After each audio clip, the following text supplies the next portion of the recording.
Dear students, today class 10 math sample paper 21-22 term 1 के question number 5 के बाद means question number 6 से इस सेकंड वीडियो में हम क्वेश्चनों को डिस्कस करेंगे। क्वेश्चन हमें कैसे अटेम्प्ट करना है, उसका सॉल्यूशन क्या है और हम उसका सॉल्यूशन कैसे फाइंड करेंगे। क्वेश्चन नंबर 6 देखेंगे तो क्वेश्चन नंबर 6 में कहा है कि 8 सेंटीमीटर भुजा वाले समबाहु त्रिभुज के शीर्ष लंब की लंबाई क्या होगी। Means what is the length of the altitude of an equilateral triangles of side 8 centimetre. Means उसने कहा है कि एक ऐसे इक्विलेटरल ट्रायंगल्स का एल्टीट्यूड फाइंड कीजिए जिसकी एक साइड 8 सेंटीमीटर है।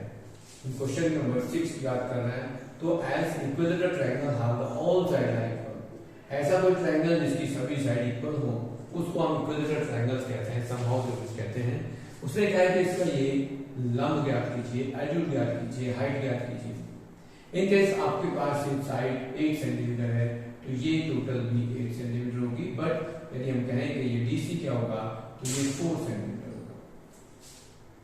हम यहाँ पाइथागोरस थ्योरम को यदि अप्लाई करेंगे तो इस राइट एंगल ट्रायंगल में समकोण त्रिभुज में देखेंगे तो यहाँ पर जो h का स्क्वायर होगा प्लस dc का स्क्वायर होगा वो ac के स्क्वायर के इक्विवेलेंट होगा।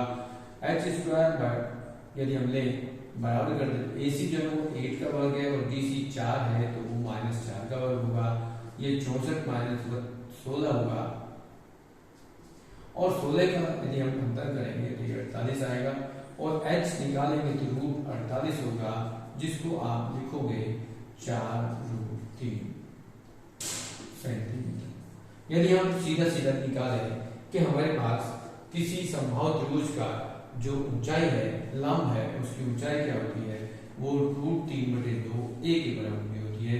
यदि हम इससे भी निकालना चाहें तो डायरेक्ट इससे भी निकाल सकते हैं।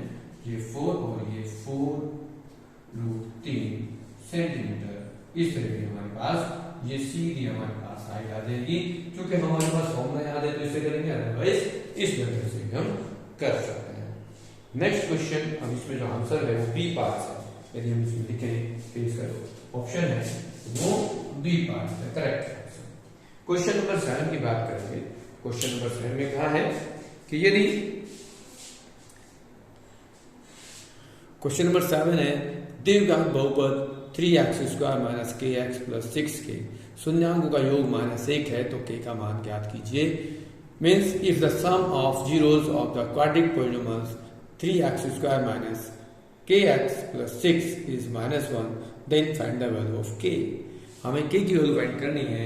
किसमें से फाइंड करनी है कि हमारे पास जो एक द्विघात समीकरण क्वाड्रिक पॉलिनोमियल दे रखा है वो है 3x² माइनस kx प्लस 6। ये हमारे पास द्विघात बहुपद है जिसमें हमें कहा गया है कि ये 3x² माइनस kx प्लस 6 के शून्यांक जीरोस का सम ऑफ जीरोस इज -1। इसमें कहा है कि alpha plus beta equal to -1 है, बट हमें मालूम है कि अल्फा प्लस बीटा का जो वैल्यू होती है वो -b/a होती है। तो यदि यहाँ पर हम कंपेयर करेंगे ax² plus bx plus c को पॉलिनोमियल से a क्या होगा वो 3 होगा, b होगा -k और c होगा 6। यदि यहाँ पर हम अल्फा और बीटा की वैल्यू को -1 ले लें और -b में b की वैल्यू को पुट करेंगे तो -k अपॉन a और a 3। तो हम यदि 3 को यहाँ कंपेयर करेंगे तो -3 और ये प्लस k हो जाएगा तो हमारा आंसर हो जाएगा k -3। और इसमें हम आंसर देखेंगे तो इसमें बी पार्ट इसका आंसर है। सेम क्वेश्चन नंबर 8 की बात करें यदि हम क्वेश्चन नंबर 8 को देखेंगे। क्वेश्चन नंबर 8 में आपको कहा है कि sin a बराबर 1/2 तो cot a का मान ज्ञात करो। Means if the value of sin a equal to 1/2 then the value of cot a। Similarly यदि हम देखें इसकी वैल्यूज फाइंड आउट करने के लिए हमें सबसे पहले क्या चाहिए, हमें जो गिवन है उसको देखेंगे। क्वेश्चन नंबर 8 में sin a इक्वल टू 1/2। हम प्रीवियस नॉलेज और टेबल जो हमने बनाई है, सीखी है, उसमें sin 30 डिग्री की वैल्यू है वो 1/2 होती है। इस नॉलेज को यूज करेंगे। हमें मालूम है कि साइन 30 डिग्री 1/2 होता है, तो यहाँ a की वैल्यू क्या हो जाएगी, तो a का मान जो हो जाएगा वो 30 डिग्री हो जाएगा। अब हमें किसी और त्रिकोणमितीय के बाद ट्रिग्नोमेट्रिकल वैल्यू फाइंड करनी है, तो उसमें क्या कोट a की वैल्यू फाइंड कीजिए। Cot a means cot 30 degree. Cot 30 की वैल्यू क्या होती है, ये tan 30 का रेसिप्रोकल होता है, tan 30 का विकटर्म होता है, तो tan 30 हमारे पास √3 होता है, तो उसका उल्टा होता है √3। ये इसका आंसर होगा। और इसमें भी क्वेश्चन नंबर 8 का जो करेक्ट आंसर है वो ए पार्ट है। क्वेश्चन नंबर 9 की बात करते हैं। क्वेश्चन नंबर 9 में हमें कहा है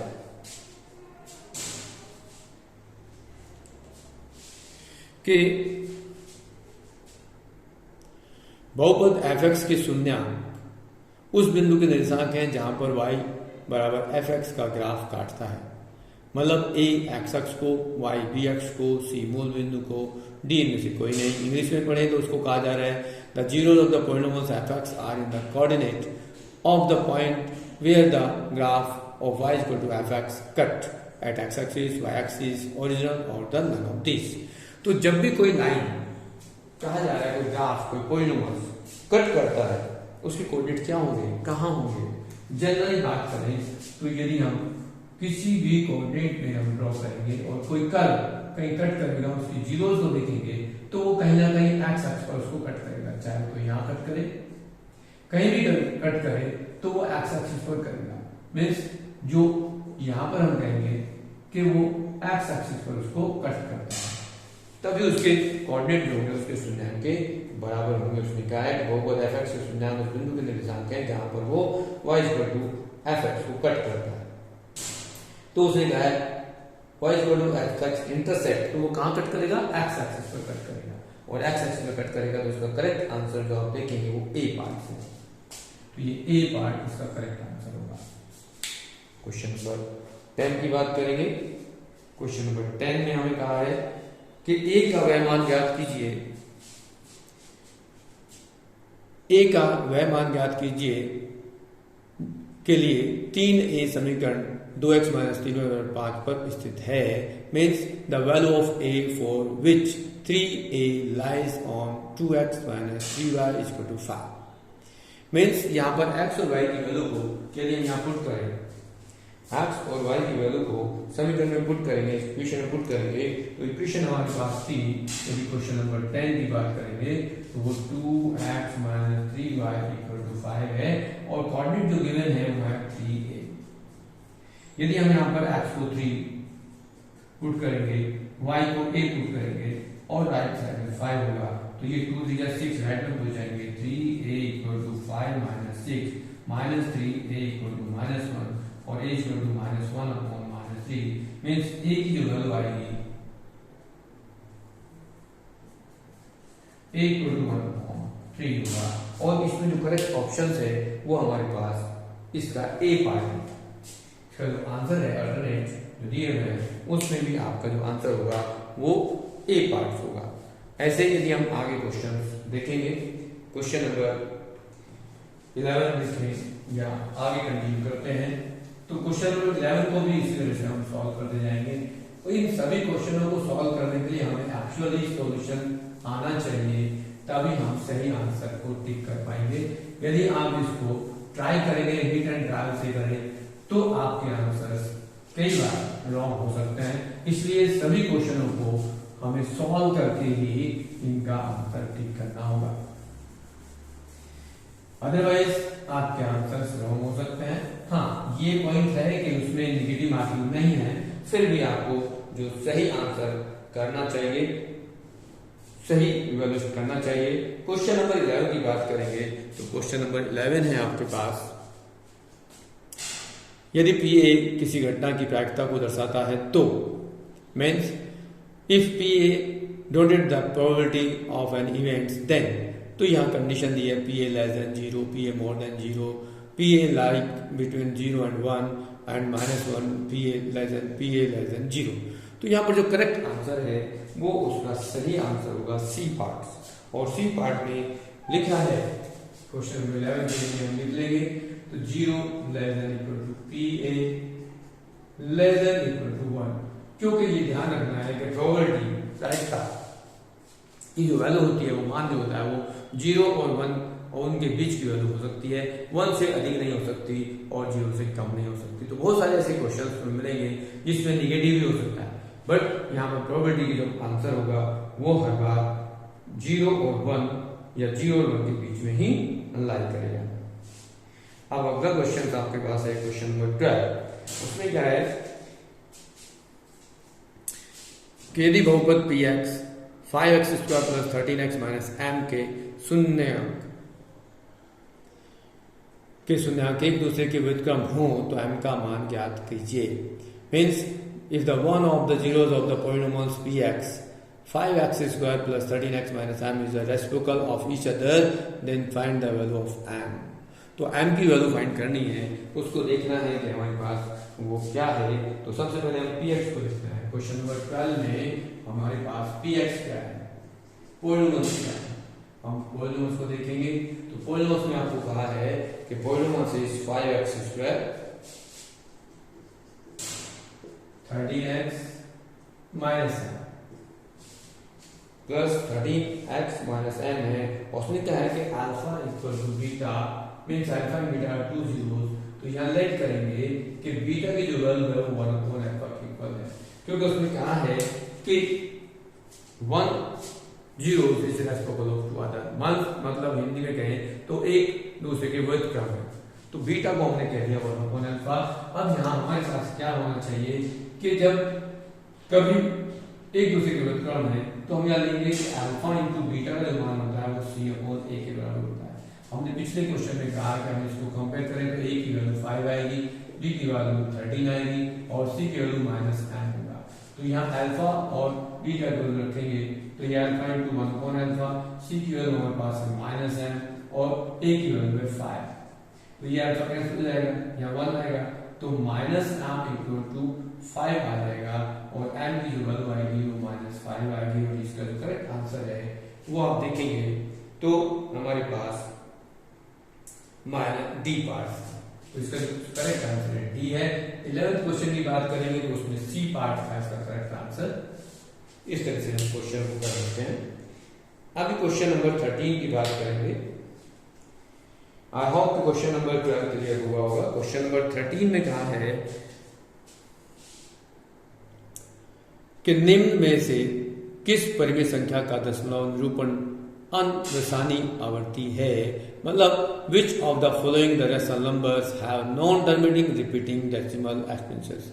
मतलब कोई ऐसा नंबर जो यहाँ पर दे रखा है 19/512 है, 31/3125 है, 23/400 है और लास्ट में 64/45 है। तो ये कौन सा नंबर है जो नॉन टर्मिनेटिंग है और रिपीटिंग है। तो इन सब के लिए समझने के लिए हमें कुछ एक बात है कुछ और भी देखनी होगी क्वेश्चन नंबर 13 के लिए कि किसी भी p अपॉन q कोई फ्रैक्शन में, भिन्न में, परिमेय में q की जो वैल्यू है वो 2 की पावर m, 5 की पावर n और 2 की पावर m इंटू 5 की पावर n की फॉर्म में कोई भी एक टर्म्स होगी तो वो नंबर टर्मिनेट होगा। और टर्मिनेट होगा और यदि कहीं इनके अलावा कुछ और मिलता है, नंबर मिलता है तो नॉन टर्मिनेटिंग नॉन रिपीटिंग हो सकता है या नॉन टर्मिनेटिंग रिपीटिंग भी हो सकता है। तो सबसे पहले हम देखेंगे कि कौन सा नंबर है। ए हमारे पास जो गिवन था उसमें था 19 अपॉन ए पार्ट हम करके देखेंगे 19/512 बट 19/512 जो होता है हमारे पास ये 2 की पावर में कन्वर्ट कर सकते हैं। तो हाउ मेनी पावर ऑफ 2, तो 512 के फैक्टर करेंगे तो देखेंगे ये 256 आएगा, फिर 2 से करेंगे तो 128 आएगा, फिर 2 से करेंगे तो 64 आएगा, फिर 2 से 32 आएगा, फिर 2 से करेंगे 16 आएगा, 2 से करेंगे 8 होगा, 2 से करेंगे 4 और 4 को करेंगे तो 2। तो हाउ मेनी 2, 1 2 3 4 और 4 8 9 आएगा। तो हम क्या लिखेंगे 2 की पावर 9। अब यहाँ देख रहे हैं आप कि यहाँ 2 की पावर 9 है तो ये टर्म्स आ गए हमारे पास 2 की पावर m की फॉर्म में, तो ये नंबर टर्मिनेटिंग हो जाएगा। सेकंड नंबर की बात कर रहे हैं, इसको थोड़ा डीप में समझने की जरूरत है। दूसरा जो सेकंड नंबर दिया हुआ है वो है 31/3125। अब यहाँ देखेंगे कि आपके पास 3125 5 है वो किससे डिवाइड हो रहा है, तो हम 5 से करते हैं इसको। 3 1 2 5 को 5 से डिवाइड करेंगे तो 5 6 जा 5 2 जा 5 25 625 होगा। अगेन 5 से करेंगे तो 125 आएगा, फिर 5 से करेंगे 25 आएगा, फिर 5 से करेंगे तो 5 आएगा। तो ये 5 की पावर 5 हो जाएगा, मींस 31/5 की पावर 5 हो जाएगा। सी नंबर की बात करेंगे तो उसमें आपके पास कोई नंबर लिखा हुआ है 23 प्राइम नंबर है और 400 से डिवाइड कर रहे हैं। 400 के फैक्टर्स करो, 400 के फैक्टर्स करेंगे तो वैसे ही हमारे पास 5 से करेंगे तो 5 8 40, फिर 5 से कर देते हैं तो 5 और 16 आ जाएगा। फिर 2 से करेंगे 8, फिर 2 से करेंगे 4, फिर 2 से करेंगे 2। तो हमारे पास 5 की पावर यहाँ पर 23, 5 की पावर तो 2 है और 2 की पावर 4 है। देखिए अब इन तीनों को समझने के लिए जरूरी है कि यहाँ केवल 2 के फैक्टर्स मिले, यहाँ केवल 5 के फैक्टर्स मिले, यहाँ 2 और 5 दोनों के फैक्टर्स मिले, तो ये तीनों नंबर ऐसे हैं जो टर्मिनेट होंगे। अब हम लास्ट नंबर की बात करते हैं, वो है 64/45। अब यहाँ 45 के फैक्टर्स करते हैं तो क्या होगा, 45 के फैक्टर जब हम करेंगे तो हमारे पास 5 9 का और 9 को करेंगे तो 3 3 हो जाएगा। मीन्स यहाँ पर है 64/5 into 3 की पावर 2। यहाँ पर 2 नहीं है, 2 नहीं है, 5 है 2 नहीं है, बट 5 के अलावा 3 आ गया। जब हमारे पास डिनोमिनेटर में कभी भी किसी नंबर के डिनोमिनेटर में 3 आएगा तो वो नॉन टर्मिनेटिंग रिपीटिंग टर्म्स होगी। तो ये जो डी पार्ट है वो हमारा करेक्ट आंसर है, D is the correct answer of non terminating repeating numbers. इस तरह से अभी आगे के क्वेश्चन हम करेंगे, आगे नेक्स्ट क्वेश्चन पे डिस्कस करेंगे। अभी इस वीडियो में हम क्वेश्चन नंबर 13 तक डिस्कस करते हैं, आगे दूसरी वीडियो में डिस्कस करेंगे। नेक्स्ट वीडियो थर्ड वीडियो होगी और उसमें कंटिन्यू हम हर आगे क्वेश्चन को कंटिन्यू करते रहेंगे, बट 1 by 1 कुछ ना कुछ वीडियोस हम कर डालते रहेंगे।